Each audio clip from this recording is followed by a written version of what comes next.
Welcome to Ohio University Intramural Sports 11v11 Soccer Captains video. This video, along with the 11v11 Soccer Rulebook, will help you pass your Captain's Quiz. Before we get into the sport-specific rules, we're going to go over some general policies and procedures for intramural sports. Listed here is our contact information. We are located in the Ping Recreation Center, and our office is open Monday through Friday, 12 p.m. to 5 p.m. If you have any questions, please feel free to stop by, call us, or shoot us an email. So what are your responsibilities as a captain? As a captain, we expect that you are familiar with all of our rules and policies and that you inform your teammates of all of these rules. You also need to check the eligibility of all your team members and make sure that your team on IM League meets the player minimum. And finally, as the captain, you need to set the example of sportsmanship and make sure that you are respectful of other participants and the IM staff. Here at OU, we have a couple of different league layouts. In every league and sport, we will offer Co-Ed A, Co-Ed B, men's and women's leagues. Within these different variations, we offer competitive leagues and recreation leagues. Competitive leagues have 3 regular season games and a playoff afterwards. In recreational leagues, you just have 5 regular season games and no playoffs. Game time is forfeit time.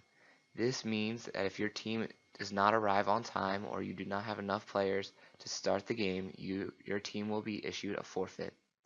You can also be issued a forfeit if you are caught using an ineligible player, or if your team receives 3 yellow cards in the same game, you will receive a forfeit.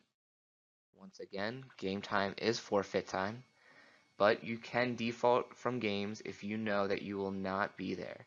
In order to default, the captain can notify us by 4 p.m. the day of your game, or by 4 p.m. on Fridays if you have a Sunday game. You can do this in person or through email. It's important to note that we do not accept defaults over the phone. If your team does forfeit a game and you are in a competitive league, you will need to pay a $20 reinstatement fee by the day before the bracket selection in order to participate in the playoffs. So who is eligible to play? Any Athens campus student enrolled in 1 credit hour is eligible to participate in intramural sports, and any faculty and staff member can participate if they purchase a faculty and staff pass. In competitive leagues, there are restrictions for club athletes and varsity athletes. If you are trying to participate on a team in a similar sport than what your club or varsity team is, the competitive leagues can only have 2 club athletes per roster, and varsity athletes cannot play in competitive leagues. Once again, this is only if it's a similar sport. Roster additions must happen online before the game begins. Players need to purchase a membership pass and add themselves to your roster before the game begins. You can purchase 3 types of membership passes: an annual pass, which will let you play any sport for the whole academic year, a semester pass, which lets you play any sport for that semester, or a season pass, which lets you play any sport for that specific season.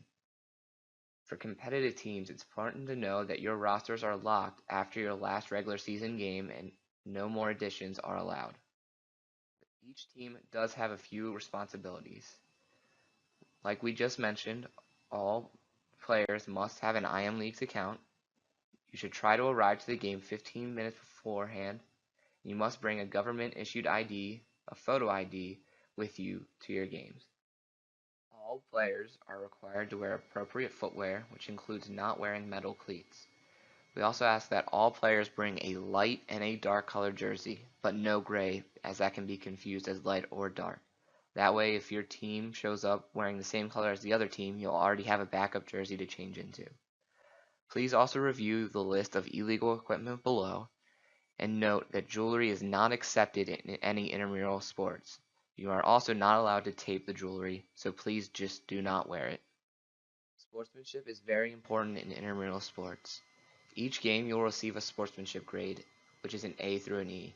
We then use this grade and calculate it like a GPA to find out what your sportsmanship grade really is.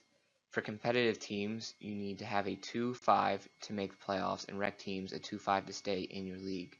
Captains, it is your responsibility at the end of the game to approach our staff and find out what grade they gave you so that you know if it's entered right onto imleagues.com or not. You can protest a few things in intramural sports: eligibility, sportsmanship, and rule misinterpretations. If you protest a rule misinterpretation, it has to happen at the field before the next dead ball. And if you protest your eligibility or sportsmanship, you may protest it at the field or by 4 p.m. the next day in writing to our office. All outdoor 11v11 soccer games will be played at the Mill Street Fields. In order to start the game, you must have a minimum of 8 players and a goalie, and a maximum of 10 players and a goalie. In co-ed leagues, the minimum is 4 men and 4 women, with the goalie being either gender, or 5 men and 5 women, with the goalie being either gender as your maximum. Each player is required to bring a shirt that's a dark color and a light color, no gray, and we advise bringing your own shin guards, but if you do not have any, we have some for checkout, and shin guards are mandatory for all of our soccer games. Our game will be comprised of 2 25-minute halves, with running clock into the last minute of the game, and no timeouts for any team. You can substitute on either team's goal kick, goal, injury, or you could piggyback if the offensive team subs on their own throw-in, but you can also sub if you have a corner kick or your team has a throw-in. 11v11 soccer does have offsides, and an easy way to remember if a player is offside is if they are behind the last defender before the ball is played. If a player receives a yellow card, they must be subbed out. If they receive 2 yellow cards, they will be ejected, and of course they could receive a straight red card and be ejected as well. And like all intramural soccer, there is no slide tackling. Once again, there is no slide tackling, and if you or a teammate performs a legal slide tackle, you will be shown a yellow card. If you have any questions, feel free to stop by the Competitive Sports office. Good luck this season.